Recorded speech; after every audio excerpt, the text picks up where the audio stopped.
Meron ako ditong relo, Citizen na automatic na pambabae. Yan yung movement niya.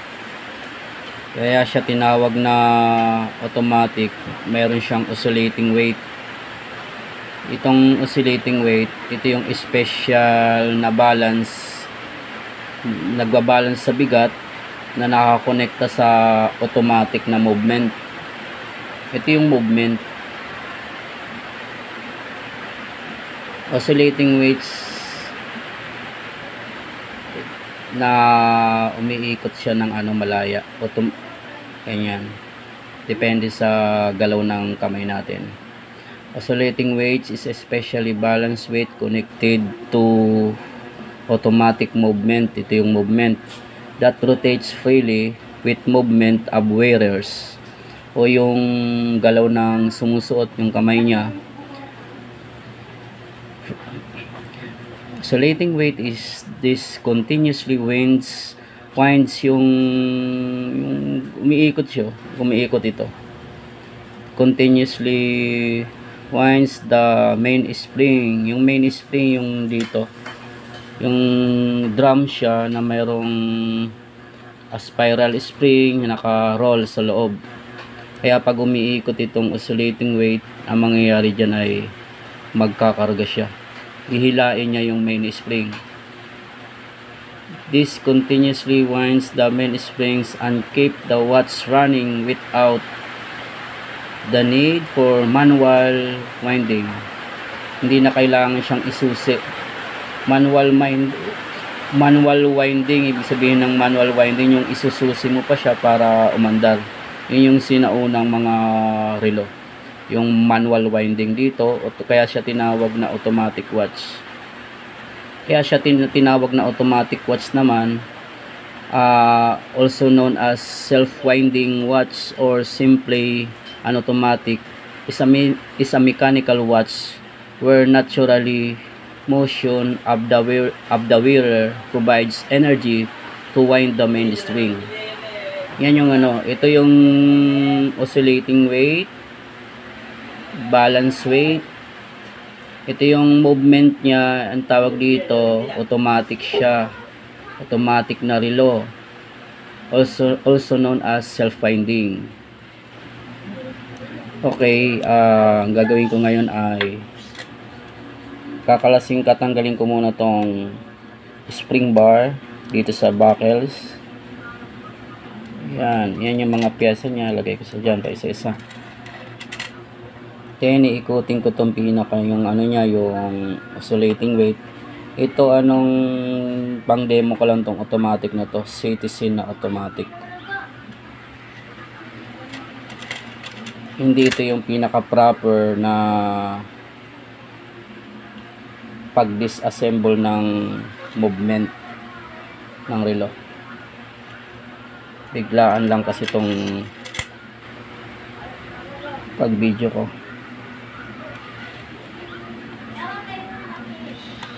Yan, tinatanggal ko na yung oscillating weight or balance weight. Connected to automatic movements that rotates freely with the movement of wearer's wrist. Sa masumusuot ng relo. Ayun, may mga nabasa siya nawala na yung yung pampabigat dito, nakakonekta. Ito yung continuously winds the main spring and keeps the watch running without the need of manual winding. Yan yung ibig sabihin ng oscillating weight. Then next step ko, tatanggalin ko tong balance wheel. Ayan, balance wheel screw.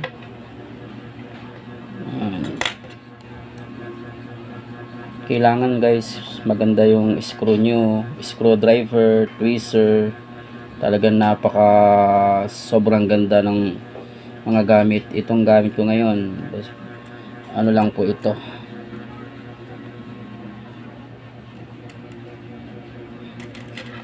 hindi prepared.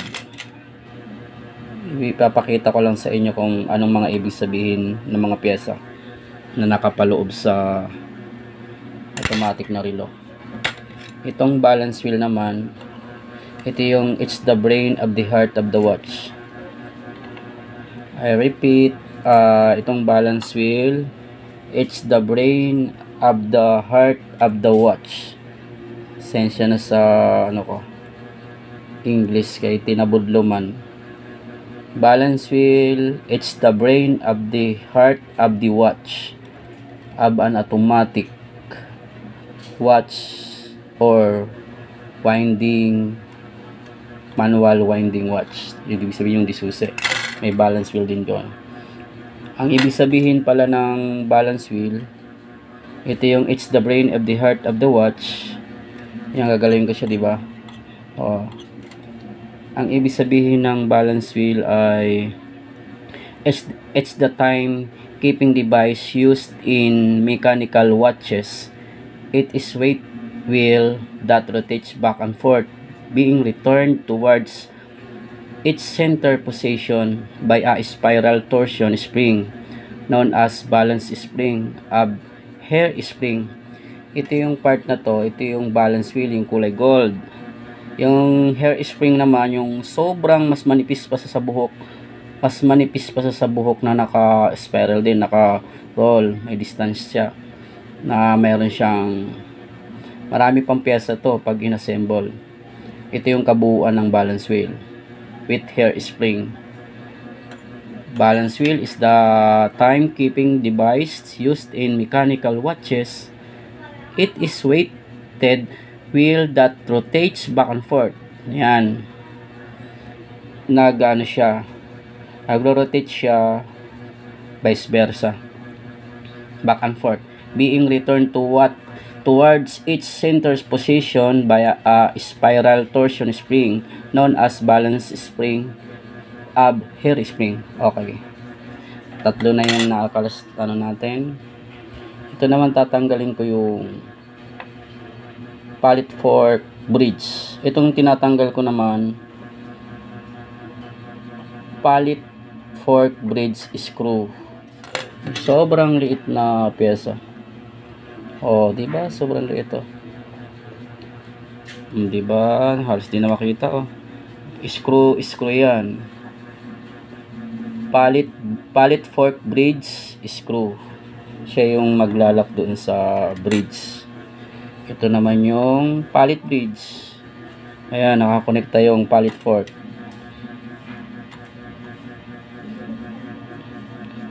Ito yung pallet bridge with jewel. Mamaya pakita ko sa inyo kung ano ba talaga ang jewel. Ito naman yung pallet fork. Mayroon din siyang jewel. Yung hugis siya tinidor. Kaya tinawag na pallet yung ganyang may pallet siya. Tapos yung kaya tinawag na fork dahil hugis siya tinidor. Baliktarin ko. Ayan yung pallet fork. Halos di na makita. Ano pa yung cellphone na gamit ko cellphone lang. Dapat dito yung parang microscope na naka-connect sa mobile. Ang ibig sabihin ng pallet fork sa mga automatic na relo or winding watch or disusing relo, ang ibig sabihin ng pallet fork is a component of the lever escapement of a mechanical watch. The pallet fork and the lever form one component that sits between the escape wheel and the balance wheel. Yan yung ibig sabihin niya. Tatanggalin ko naman yung mga screw dito sa train bridge. Ang ibig sabihin nga pala ng kapag may nakita mga bridge sa mga automatic na relo or disusi na relo or anumang relo, basta relo siya, pag tinabi siyang bridge, ang tawag doon, bridge is a mechanical watch. Inner working are called balance bridge, pallet bridge, wheel train bridge, barrel bridge. Holds the delicate component of a mechanical watch. Siya yung magbabalance kung paano ang kinalalagyan ng mga pyesa. Like balance, like yung balance wheel, escape wheel, third wheel, fourth wheel, center wheel. Yun yung para nasa tamang posisyon yung mga pyesa. Bridge. Ang daming screw, malilit.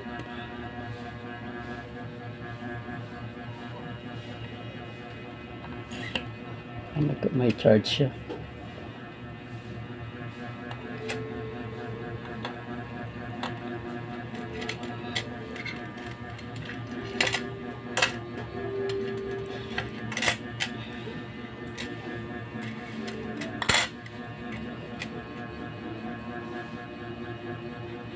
Hindi ito yung pinaka proper paano mag disassemble. Importante, pinapakita ko sa inyo ngayon kung anong mga meaning ng mga pyesa na nasa automatic na relo, kung ano yung mga work, anong trabaho niya, kung anong pangalan niya, kung anong mga definition niya.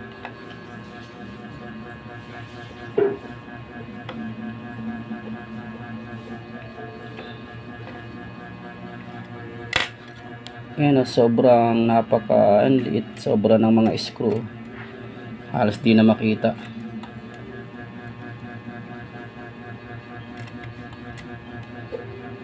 Ito yung mga component na to. Ito naman yung para sa automatic na nagko-connecta sa balance, sa oscillating weight.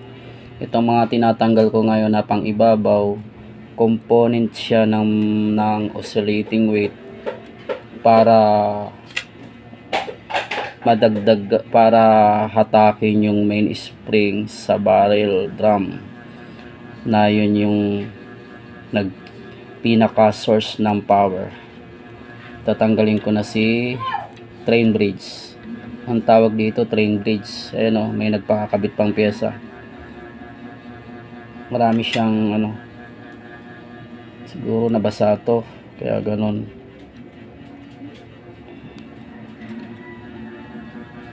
Tawag dito train bridge. Itong tinanggal ko naman, ang tawag dito ay yan, escape wheel. Escape wheel ang tawag dyan.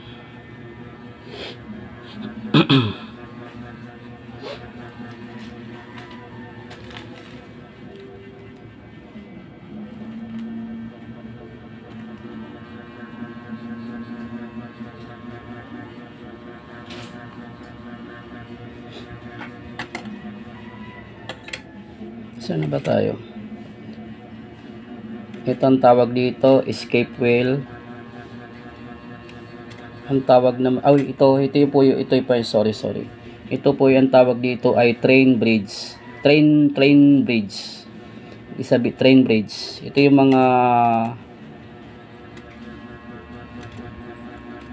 mga wheels niya. Ito yung mga pyesa. Yung tawag naman dito sa tinanggal ko itong na maliit yan, ang tawag dito ay escape wheel. Ang ibig sabihin ng escape wheel ay kadalasan ang shape nito ay para siyang gear, usually shaped gear that receives momentum from the mainspring and combines with the balance wheel, hairspring and pallet fork to create the escapement assembly, regulating the timing of the movement. Yun yung ibig sabihin ng escape wheel. Unusually shaped gear that receives momentum from the mainspring and combines with the balance wheel, hairspring, and pallet fork to create the escapement assembly, regulating the timing of the movement. Escape wheel.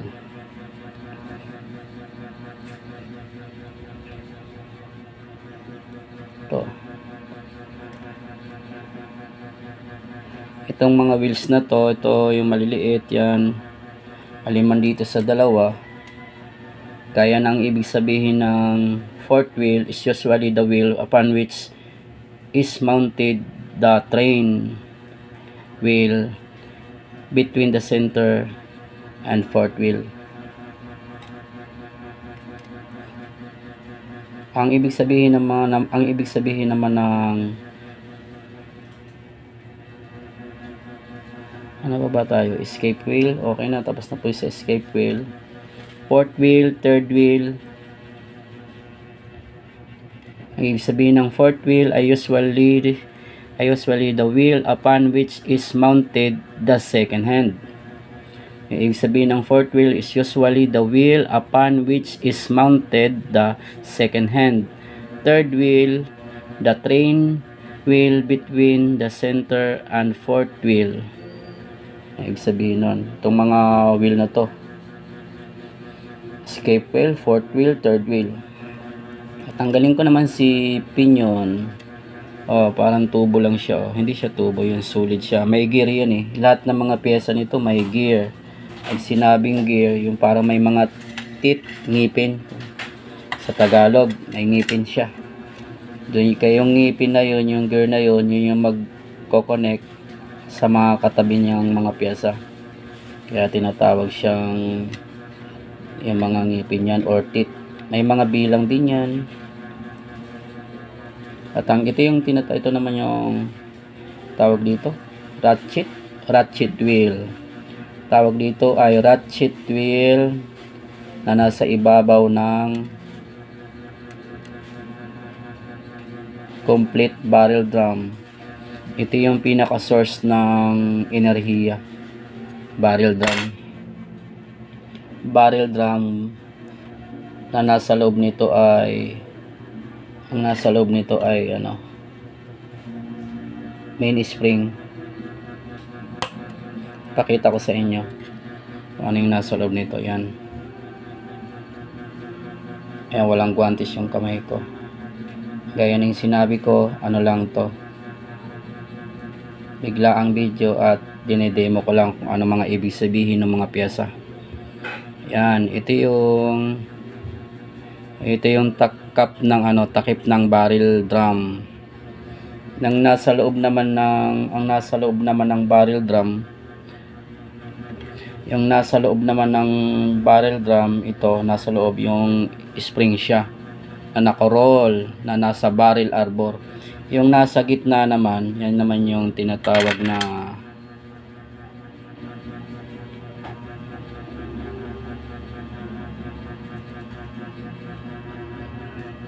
yung nasa loob naman, yung nasa gitna, barrel arbor. Itong nasa gilid na naka-roll, main spring. Itong pinaglalagyan niya, ang tawag niya barrel drum.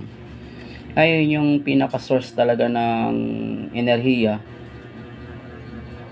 o power, itong main spring. Ang tawag ng main spring is the flat ribbon like tempered steel.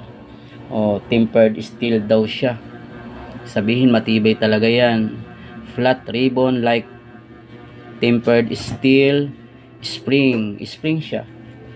Tempered steel spring wound inside the barrel and used to drive the train wheels. Yun, idadrive niya yung mga train wheels dahil ito yung source ng power.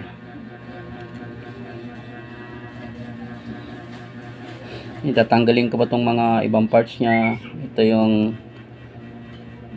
power device, itong mga pyesa na to tinatanggal ko.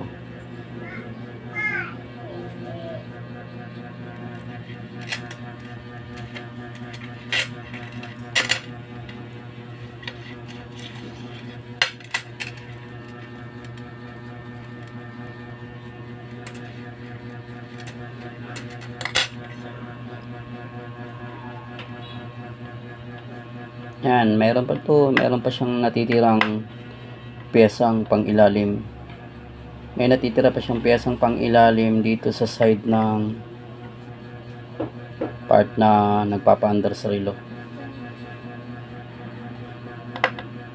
Napudpud na yung ano ko eh. Wala akong magandang gamit eh. Nagkanda wala na. Nalalaglag sa bag kapag nagre-repair ako ng mga relo house to house. Kaya hindi ako prepared. Gusto ko lang gumawa ng video ngayon. Pang 1 oras. Malapit nang ma-expired yung mga video ko. Nakauna-unahan. Magwa 1 year na siya. Kailangan kong gumawa ng 1 oras na video. Kapag hindi magloko tong phone memory ko. Kusa siyang nag-i-stop. Check natin kung kakagat na tong screw ko, screwdriver sa screw. Ang liliit nito eh, wala akong relong malaki yung mga makina eh. Sobrang liit ang meron akong mechanism na automatic.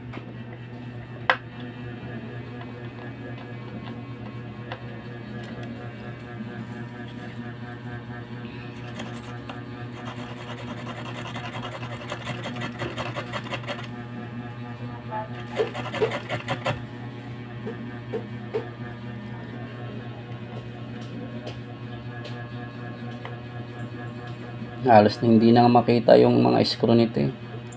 Sa sobrang liit eh. Sa sobrang dami ng pyesa ng automatic na relo, ganun din sa sobrang liit.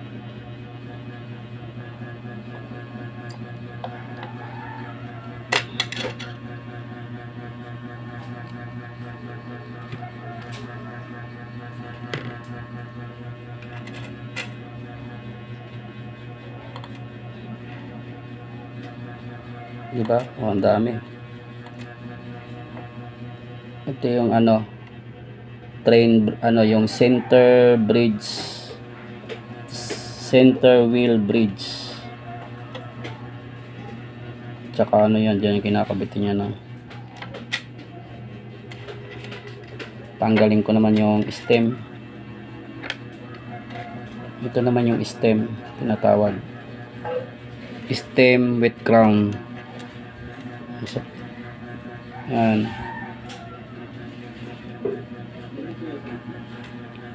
Ito yung crown kung saan natin hinahawakan. Ito naman yung stem, susi. Ito naman yung tinatawag na ulit, taglaglag, clutch wheel. Sobrang ito, clutch wheel. Panoorin nyo lang guys tong video bilang suporta para ma-reach ko yung 4,000 watch hour. Itong stem with crown connected into the clutch wheel. Ito pa yung partner niya panglipat sa sa date. Ngayon, tanggalin ko ngayon yung pinaka plate, yung movement plate. Sira na kasi itong relante.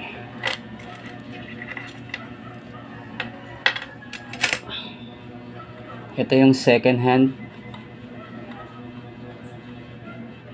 hour hand, minute hand.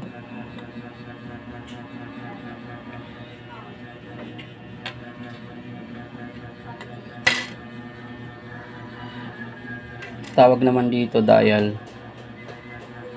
May lock yan dito sa gilid. Mas sobrang liliit na mga screw.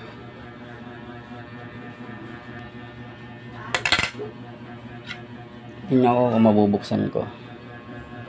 Wala akong screw eh.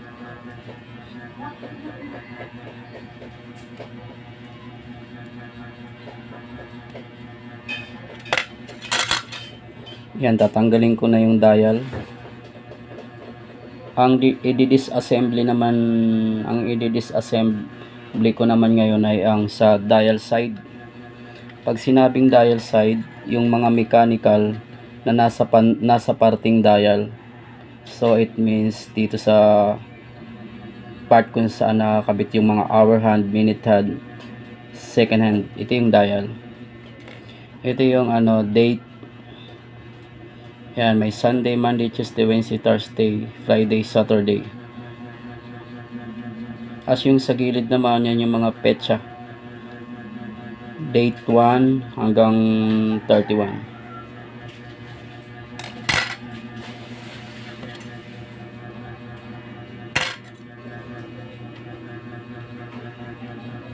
Kakalasing ko lang to para ma-demo sa inyo kung ano yung meaning ng mga pyesa.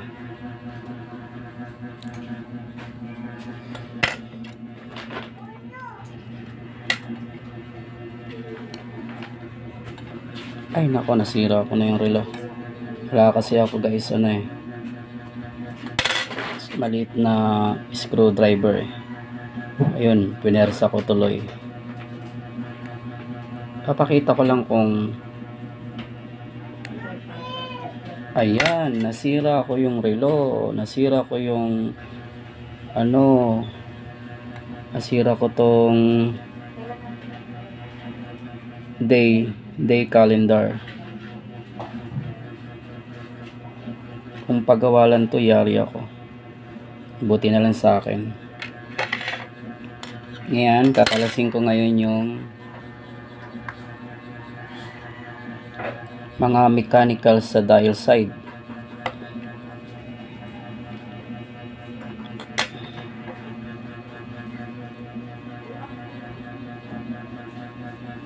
Yan, ang dami ng piyesang natanggal.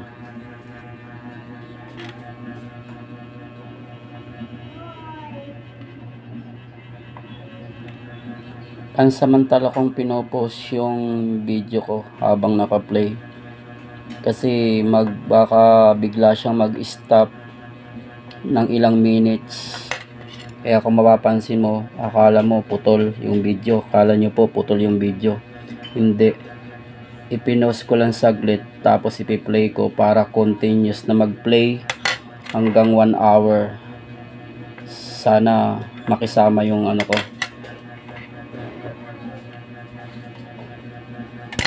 Yung cellphone. Yan, tinatanggal ko na yung mga screw sa dial side para matanggal yung mga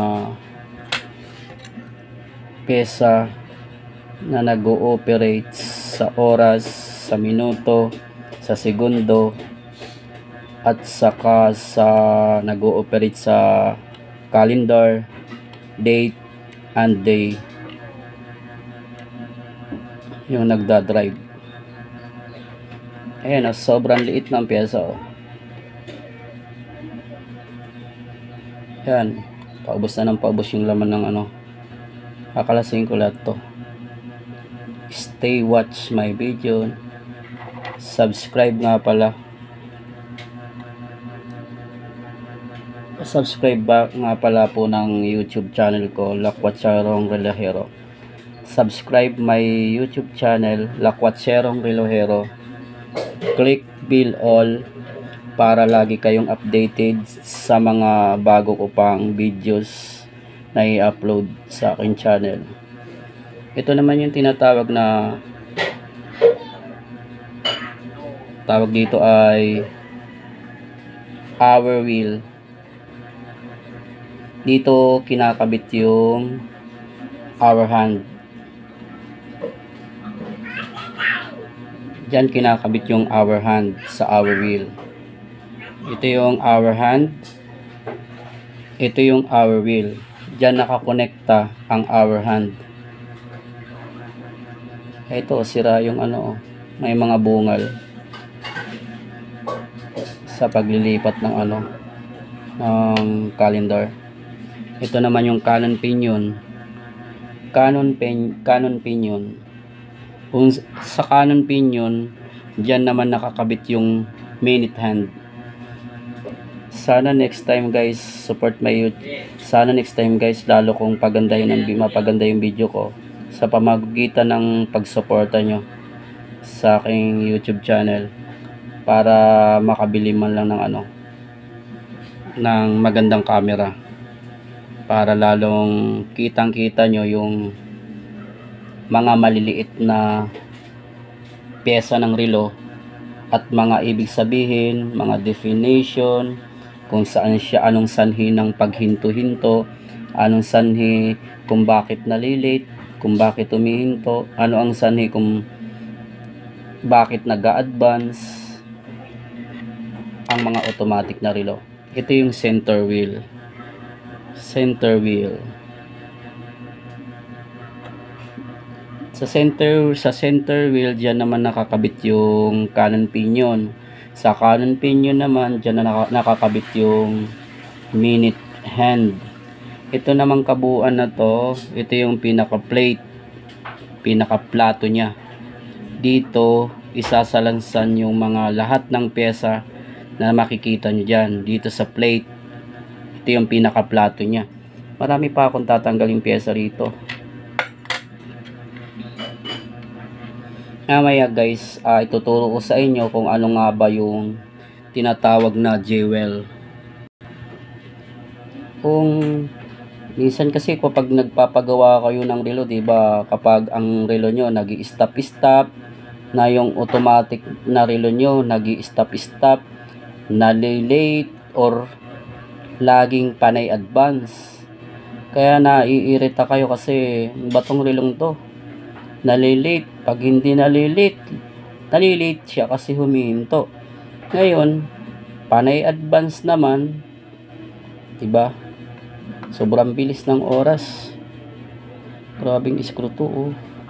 Kaya talaga akong gamit ngayon.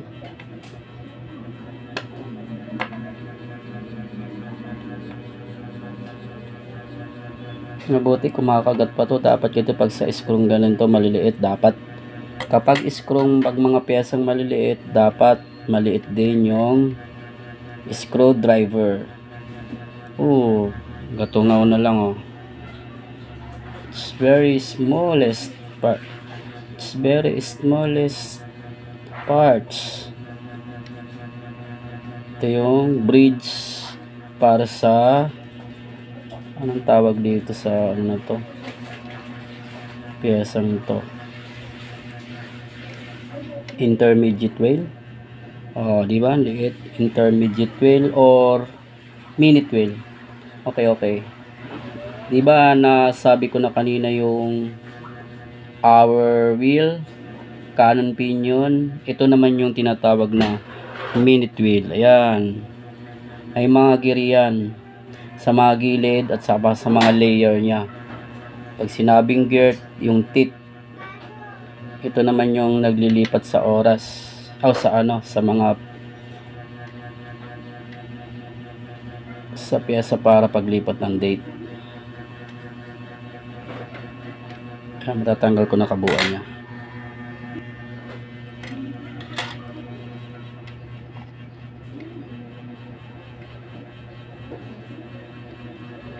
Dapat dito guys yung patungan ko na to, ito patungan ng makina, yung tawag doon naman movement holder.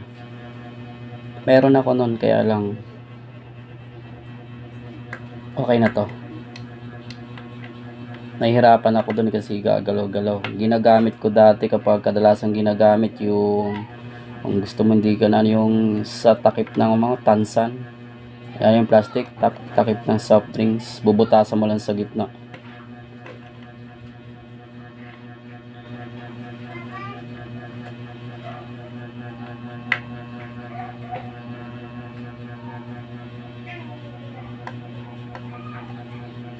Inaalalayan ko siya rito sa part na to, ito, para hindi siya matalisod yung